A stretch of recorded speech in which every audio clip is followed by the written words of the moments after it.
Muy buenas tardes, muy buenas noches.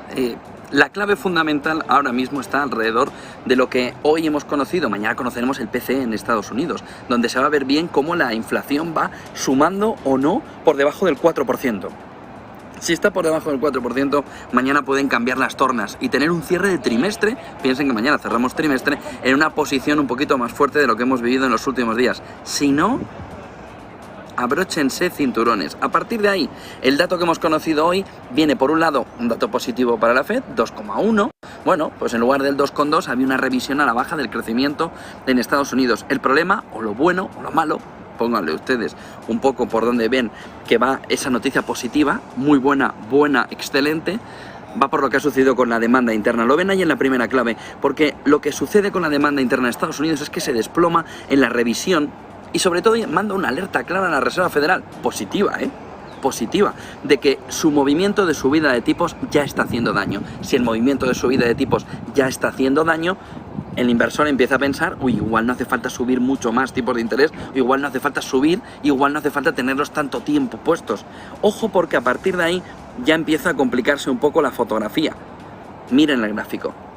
Si ven ahí, lo que se demuestra en el crecimiento de la demanda interna intermensual es que el comportamiento ya es el más bajo desde los tiempos de la pandemia. No se veía un comportamiento tan bajo desde que salió la pandemia, desde que empezó la pandemia hasta hoy. Siempre se ha visto un crecimiento de la demanda interna robusto, potente. Ahora lo tenemos en un 0,8. El anterior dato fue de un 4 casi, Está mucho más de la mitad. Está en el 0,8, llegó a estar en el entorno del 4% en el dato anterior. Luego sí que es verdad que habíamos estado en el entorno del 1,4, del 1,7, del 2% y hemos llegado a estar por encima del 10%, cuando, sobre todo en la salida de la pandemia, en la recuperación. Pero la demanda interna, que siempre habíamos dicho es muy diferente Estados Unidos a Europa. Estados Unidos tiene una demanda interna muy potente, Europa tiene un problema con la demanda interna. Bueno, pues ojo, porque el golpe de la Fed empieza a hacerle daño a esa demanda interna. ¿Qué significa? Que van a consumir menos. ¿Por qué?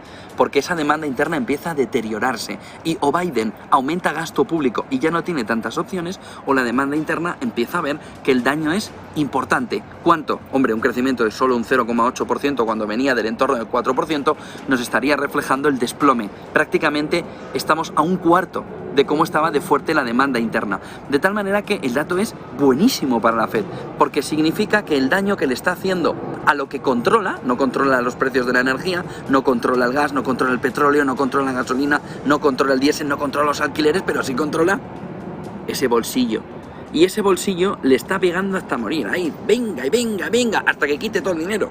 Y lo está consiguiendo. Porque un crecimiento de solo un 0,8 cuando se esperaba que hubiera sido mucho más alto, en el entorno del 2,5, significa que ahí está la clave de por qué se hace una revisión de una décima y sobre todo de que tampoco va tan boyante la economía estadounidense. El otro dato que hemos conocido en la jornada es el dato de empleo, que solemos conocer los jueves.